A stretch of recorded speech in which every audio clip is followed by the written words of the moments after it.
నేనేమంటానంటే రెండు విషయాల్లో కూడా క్రిమినల్స్ కొంతమంది ఈ రాష్ట్రంలో ఉంటే, వాళ్ళు రాజకీయాల్లో ఉంటే ప్రజలకు కూడా ఎవ్రీడే అనుమానాలు వస్తాయి. నాకు కూడా అనుమానం వస్తా ఉంది. 2 బోట్లు వచ్చే చూశాను, ఎక్కడి నుంచి వచ్చే తెలియదు.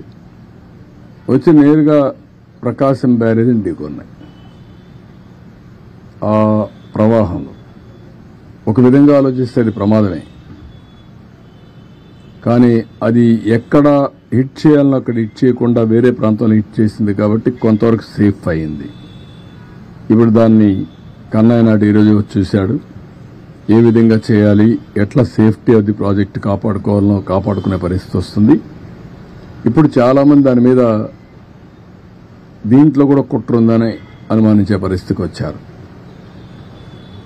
ప్రేమా ఫేసి నేను ఆలోచించలేదు, కానీ ఒకసారి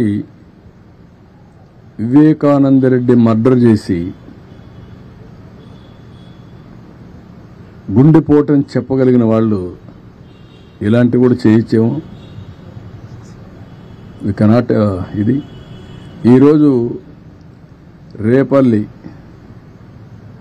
ఏదైతే బండ్ ఉందో అక్కడ పెట్రోలింగ్ పెట్టే పరిస్థితికి వచ్చాం ఈ దొంగల కోసం, నేరస్తులతో.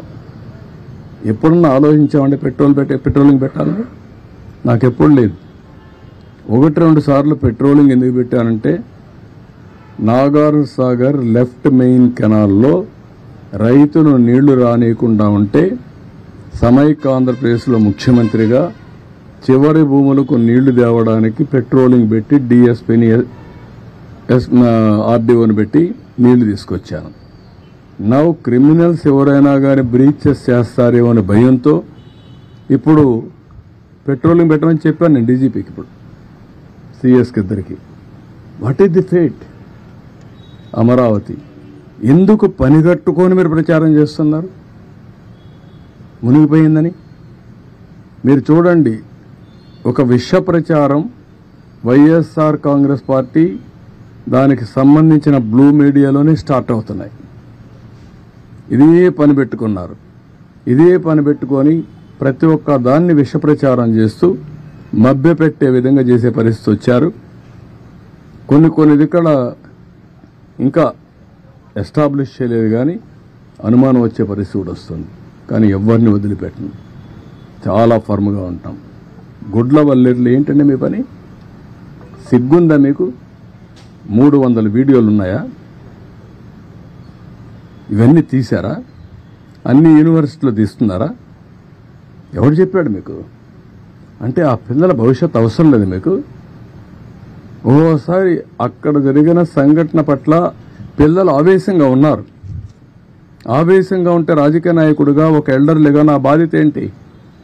ఆ పిల్లల్ని మెప్పించి ఏం జరిగిందో జరగలేదో అన్ని ఎస్టాబ్లిష్ చేసి, జరిగితే కఠినంగా శిక్షించి, జరగకపోతే జరగలేదని చెప్పి వాళ్ళల్లో మనోధైర్యాన్ని నింపవలసిన మేము 300 వీడియోలు తీసేశారని చెప్పి ఆ 300 వీడియోలు ఉన్నాయని దేశం అంతా పంపించి డిగ్నిఫైడ్గా ఉండే ఇన్ఫ్లుయెన్సర్ కూడా పెట్టిస్తారా మీరు?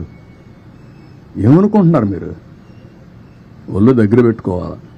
ఆడపిల్ల శీలాన్ని లెక్కలేని విధంగా మీ ఒక్కొక్కరు మనం చూస్తున్న ఆ పార్టీలో ఎలాంటి చరిత్రహీనులు ఉన్నారు. ఆడబిడ్డల పట్ల ఎంత దారుణంగా ప్రవర్తించే వాళ్ళున్నారు మనం చూసాం. కనీసం వాళ్ళపైన యాక్షన్ తీసుకోకుండా ఏమీ లేనిది ఇక్కడ నెపమేసి ఆడబిడ్డల భవిష్యత్తుని అంధకారంలో పెట్టే పరిస్థితికి వస్తున్నారు. కాబట్టి గుర్తుపెట్టుకోండి. అందుకే నేను ఒక టాప్ లెవెల్ ఎక్స్పర్ట్స్ కమిటీ వేశాను, పోలీస్ ఆఫీసర్లు వేశాను. నిగ్గుదేలుస్తాం. అది నిగ్గుదేల్చడమే కాదు, ఆ తర్వాత ఇలాంటి తప్పుడు కేసులు పెట్టిన వాళ్ళు కూడా నోటీసులు చేంజ్ చేయాలో చేస్తాం.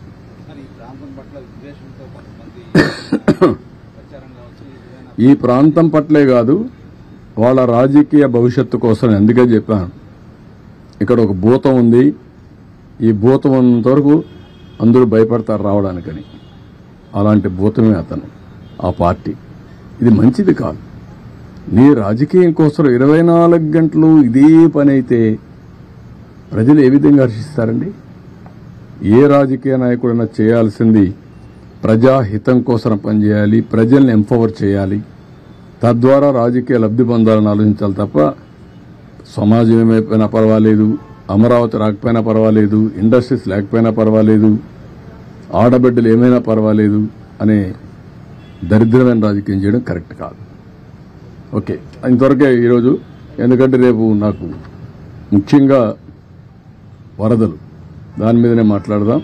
అతను చెప్పాడు కాబట్టి ఇవన్నీ చెప్పాల్సి వచ్చింది. Otherwise this is not the time.